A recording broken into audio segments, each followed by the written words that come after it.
কেন ফুটবল খেলবে, মেয়েরা কেন ছোট ফ্যান পরে ছেলেদের মতো খেলবে, এটা হচ্ছে ওদের ক্ষোভ। আমার বাসা থেকে বলছে যে তোমাদের সমস্যা কি, ও খেলুক।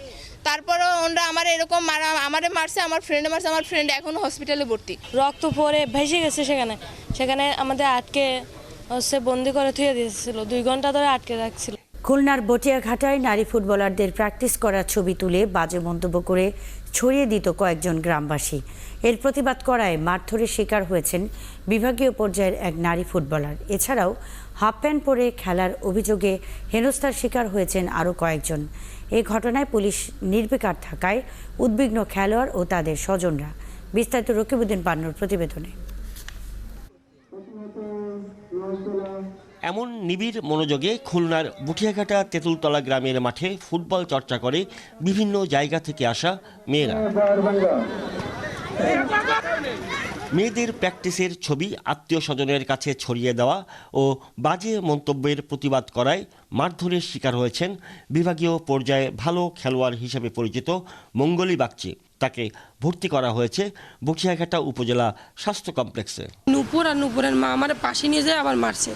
মারার পর তারপর আবার নুপুরের যে বাবা, ওর একটা ছোট ছেলে আছে, আমাদের সাথে প্র্যাকটিস করে, ও রড আইনে দিয়ে ওর বাবার হাতে দিছিল, সেই রড দিয়ে আমার মাথায় বাড়ি মারছিল। আমি চাই তাকে শাস্তি হোক, আমার মেয়ের যেন শাস্তি আছে তাকে ওরকম শাস্তি হোক।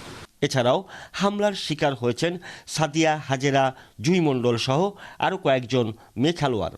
তারা জানান হাফ প্যান্ট পরে ফুটবল খেলাই তাদের অপরাধ। মেয়েরা কেন ফুটবল খেলবে, মেয়েরা কেন ছোট ফ্যান পরে ছেলেদের মতো খেলবে, এটা হচ্ছে ওদের ক্ষোভ। আমার বাসা থেকে বলছে যে তোমাদের সমস্যা কি, ও খেলুক।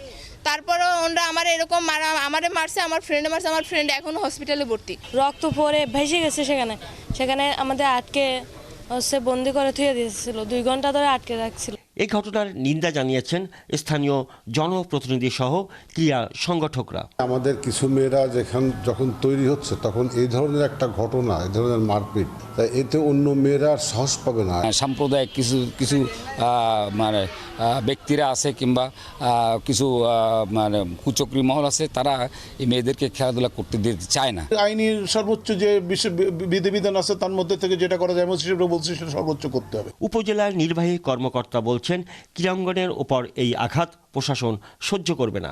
আমরা ঘটনা জানার পরই যারা আহত হয়েছে দেখতে গেছি, আর অভিযোগ দায়ের হয়েছে এবং অভিযুক্ত একজন এই মুহূর্তে পুলিশ হেফাজতে আছেন। তবে মেয়েদের উপর হামলা নিয়ে ঊর্ধ্বতন কর্তৃপক্ষের অনুমতি ছাড়া কোনো কথা বলতে রাজি হননি বটিয়াঘাটা থানার ভারপ্রাপ্ত কর্মকর্তা।